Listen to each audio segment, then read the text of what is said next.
Respecto a lo que es el cultivo de eucaliptos por semilla y en lo que respecta al tema de producción de plantas, o sea, lo que es vivero para eucaliptos, eh, podemos hacer los siguientes comentarios. Nosotros para hacer eucaliptos por semilla tenemos el método tradicional, donde lo que se hace es siembra en almácigo de las semillas y luego el repique a envase. Cuando se hacen siembras en almácigo debe lograrse una densidad de no más de 1500 plantas por metro cuadrado y o sea que hay que distribuir la semilla de tal manera de lograr esa densidad. Idealmente se extraen los plantines cuando tienen aproximadamente 2 a 3 pares de hojas, 5 centímetros de altura. Eso más o menos se logra a los 30 días. Haciendo ese repique, que sería llevar el plantín del almácigo al envase, esos envases se colocan de tal manera que tenemos aproximadamente unas 400 plantas por metro cuadrado. De esa manera se desarrollan estos plantines durante los meses de verano, de manera que para la próxima temporada de crecimiento, a los 9 meses, tenemos un plantín en maceta repicado de 25 a 30 centímetros de altura. La otra alternativa es generar plantas también en envases, pero con siembra directa. ¿Qué se hace? Se siembra la semilla con mucho cuidado dentro del envase y se cría en envases un poco más a mayor densidad, ¿sí? 526 plantas por metro cuadrado, o sea, a mayor densidad que esto, y se lleva a vivero a las etapas de germinación y de crecimientos iniciales, ¿no es cierto? Pero siempre dentro del mismo envase, y de esta manera en menos tiempo, dentro y con los cuidados necesarios en cuanto a controles de temperatura y riego y demás, podemos estar logrando plantines hasta incluso en 3 meses de vivero, lo cual es una gran ventaja. De cualquier manera, eso va a depender mucho del manejo y de las condiciones que podemos dar al ambiente dentro del invernáculo, pero lo normal es que podemos decir que los plantines que se hacen de siembra directa pueden lograrse con mayor velocidad. Son plantines que generalmente a veces tienen un poco menos de altura que aquellos que fueron producidos en los envases tradicionales. Pero básicamente lo que tienen este tipo de producción son realizados dentro de lo que se conoce como envase tipo tubete, mientras que estos son los envases más de tipo tradicionales, tipo bolsita o otro tipo de envase que no sean los tubetes. ¿Cuál es la característica de las semillas de eucalipto? Que tienen muy pequeño tamaño, por lo tanto, dentro de 1 kilo podemos tener hasta 300.000 semillas. Gran parte de ese volumen, de ese peso de la semilla, se debe a restos florales que se conocen como paráfisis. Y la semilla de 1 kilo la limpiáramos, o se limpian efectivamente, lo que podemos llegar a tener es 2 millones a 3 millones de semillas por kilo. Eso explica un poco la diferencia del precio, ya que tiene prácticamente 10 veces más, ¿no es cierto?, de contenido de semilla al kilo, de semilla limpia respecto a la sucia. A su vez, las semillas se clasifican por tamaño porque también existe la posibilidad de semillas más grandes suelen tener mejores performance que las semillas más chicas. Algunas características de los eucaliptus. Uno es que la época de cosecha es ahí por noviembre, tiene frutos persistentes, esos frutos se cosechan, se llevan a lienzos y se dejan secar, se remueve y se obtienen las semillas y que van cayendo junto con esos restos florales o paráfisis que habíamos dicho.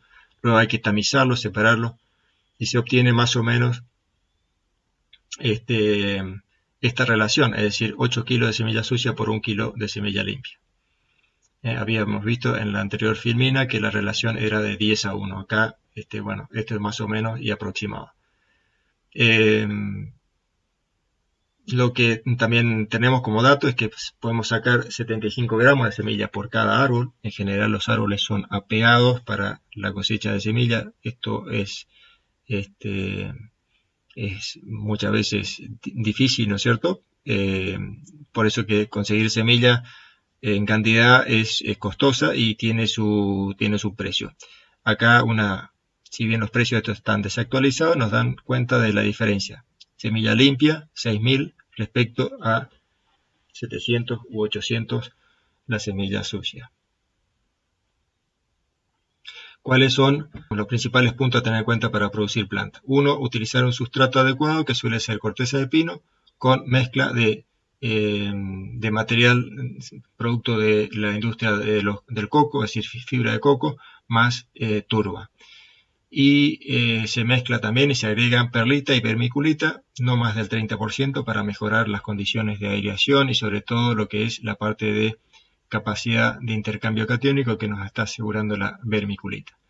Se agregan también 1 a 3 kilos de fertilizante de liberación lenta, como el osmocote, el basacote. Cuestión de que estamos asegurando la fertilización de forma adecuada durante 3 a 6 meses durante el periodo de recría.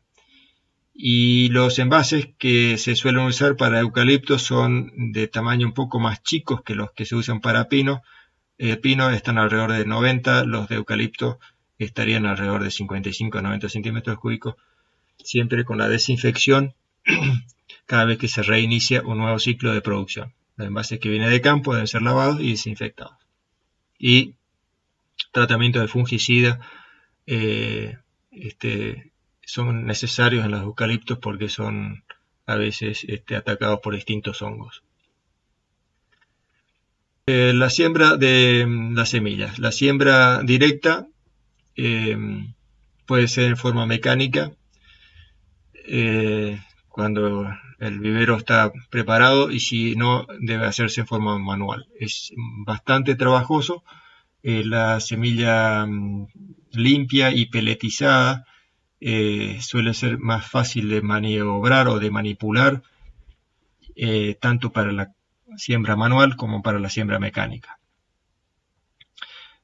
También son necesarios hacer tratamientos de pregerminación para mejorar y homogeneizar acortar el periodo de germinación. Una vez que se siembra, lo que se recomienda es dejar las bandejas en oscuridad durante 3 o 4 días. Esto mejora el porcentaje de germinación y sobre todo la energía germinativa. Y luego son llevados a cama de vegetación por 30 a 45 días. Luego otro tanto al área de rusticación por otros 60 días. La cuestión es que entre 70 a 90 días se logra un plantín apto para ir a campo. Es decir, en algo así como 3 meses, máximo 4 meses, estamos en condiciones de llevar un plantín a campo con siembra directa. Esta es una imagen de una sembradora neumática. En estas toberas lo que se ve son pequeños orificios que succionan en un movimiento anterior, succionan semillas que están en un lugar y depositan esa semilla en los tubetes o bandejas que van avanzando por esta cinta transportadora en forma mecánica.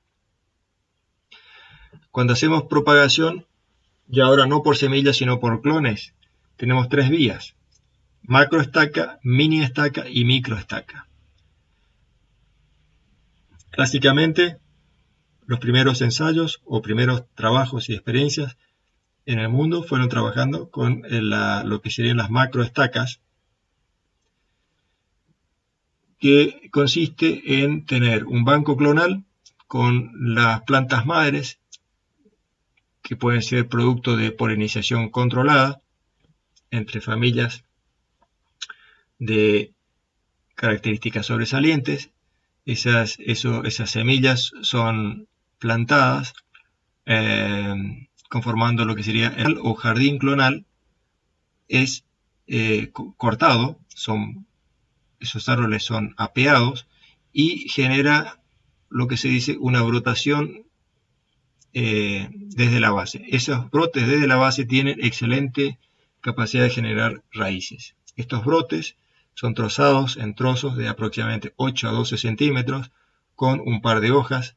Esas hojas son disminuidas en su área foliar para disminuir la evapotranspiración de esas hojas, de manera que se disminuye la posibilidad de que se deshidraten estas estacas hasta tanto formen sus propias raicillas, que lo van logrando en un ambiente donde se colocan esas estaquillas en el sustrato esterilizado.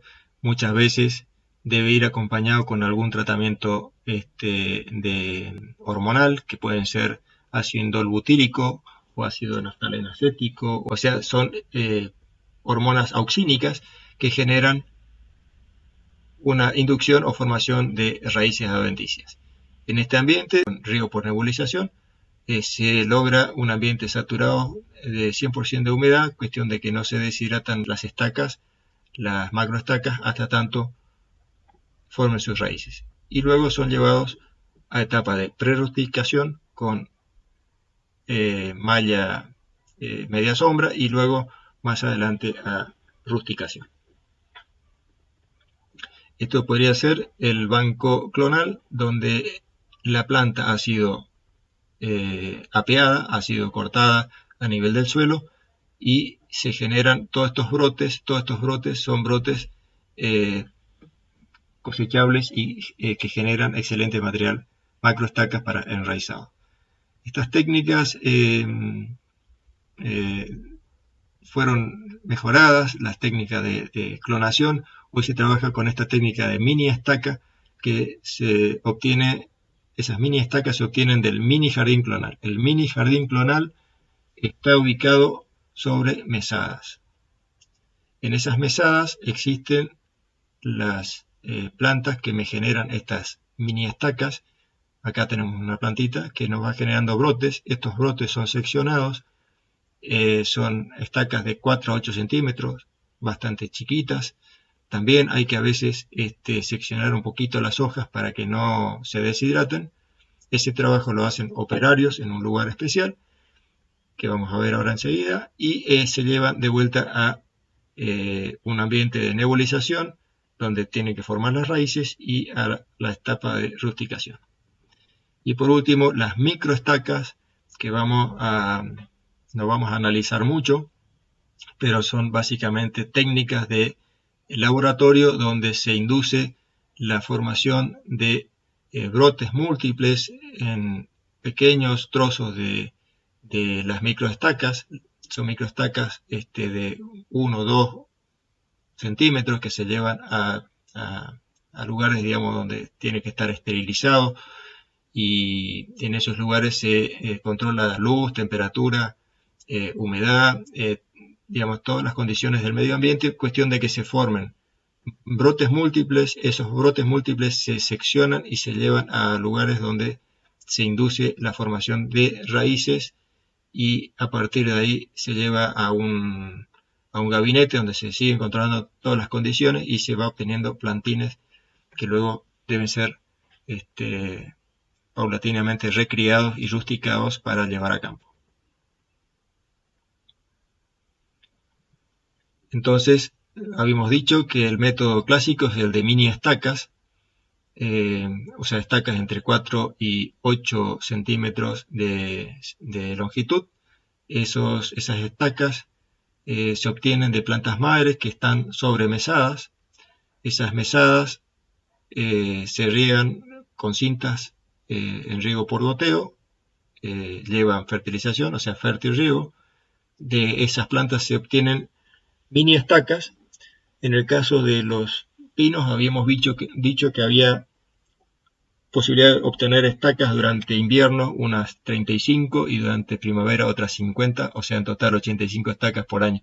En este caso obtenemos 50 mini estacas por planta madre durante el año, y prácticamente se cosechan estacas durante todo el año. Esas mini estacas se llevan a enraizado, es el lugar donde mayor fallas ocurren. Se da riego por nebulización para que esas fallas sean las menos posibles. Aquí el momento es crucial, en 20 a 30 días tiene que formarse las raíces. Una vez formadas las raíces se lleva al sector de prerrusticación, donde se sigue regulando el tema de riego por aspersión durante otros 30 días, y así pasamos a la última por otros 30 días y estamos en condiciones de llevar en algo así como 90 días, 30, 30, 30, 90 días, un plantín a campo de 25 a 30 centímetros de altura, perfectas condiciones para ir a campo. Este es el área de las plantas madres que habíamos comentado, que son alturas elevadas, donde las plantas reciben riego por goteo, o sea, prácticamente podemos decir que es una semi-hidroponía. Acá está identificado, este es el clon T2136 y así cada mesada tiene distintos materiales genéticos que son permanentemente mantenidos y cosechados como como un ciclo anual, ¿no es cierto? Por operarios que van cosechando los materiales, van obteniendo este tipo de microestaca. Este es el sistema de riego. Y son llevados a este lugar donde se hace lo que se conoce como colocación de esquejes, que es el lugar donde se cortan, acá se ven los restos de las hojas, con tijeras se van reduciendo el nivel de área foliar de las mini estacas y son colocados en sustrato. Este proceso tiene que hacerse en lugar fresco, bien sombreado, hay que proceder bastante rápido y esas bandejas son trasladadas entonces al sector de riego por neblina para iniciar el proceso de formación de raíces. Acá ya estamos en el sector de enraizado, las bandejas son colocadas a piso, acá hay toberas y picos de nebulización que prácticamente están disparando a cada instante un poco de neblina para que este ambiente esté totalmente saturado, 100% de humedad relativa ambiente, de manera que esto sea mínimo la deshidratación. Otra imagen del sector de enraizado. Y aquí la imagen del esqueje enraizado. Primeras raíces formadas. Acá ya estamos en el área de rusticación. Como ustedes pueden ver, se usan los tubetes, ¿sí? En forma de que hay un alvéolo vacío, o sea que están relativamente bien separados como para acelerar el crecimiento de estas estacas. Esta regulación de la densidad de plantas es muy importante para manejar esto que hablábamos hoy, de lograr altura y desarrollo del diámetro y rápida ocupación del cepellón por parte de las raíces. O sea, manejar la densidad dentro del ciclo de 90 días es muy importante para este tipo de producción. O sea, digamos, las estructuras, las bandejas de estructura fija no son muy prácticas para este tipo de producción porque nos generan muchas limitaciones de no poder mover, no poder hacer un reclasificado de los plantines. Acá ustedes pueden ver las estructuras de plástico que son propias para este tipo de tubete. Pues nos permite utilizar, dejar un hueco entre medio uno de otro para poder tener así más espacio entre plantas. Acá tenemos una visión de un cepellón casi completamente ocupado, activas raíces blancas bien crecidas, o sea que quiere decir que están en perfectas condiciones para pronto ser llevado a campo. Y acá tenemos un plantín prácticamente listo, que ya acá ustedes ven cómo las raíces en los ángulos se peinan hacia abajo y no existe ese famoso rulo que normalmente existen en las macetas o bolsitas.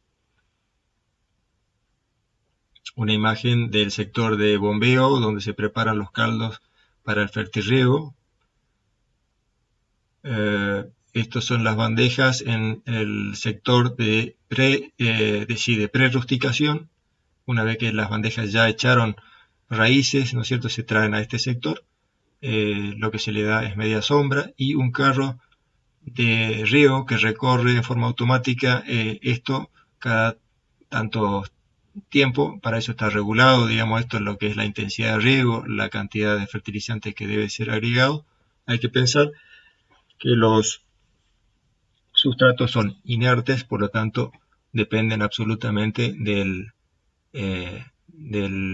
agregado del fertilizante de liberación lenta que se le puede agregar, tipo mocote o basacote que habíamos dicho, o el riego por aspersión que se le agrega de esta manera. Acá estamos ya afuera en un sector de rusticación. Los soportes, alambres tensados de alta resistencia y que sirven de soporte para estas bandejas en este lugar. Acá esta persona tiene un tubete, como ustedes pueden ver, un plantín de muy largo desarrollo de la parte aérea.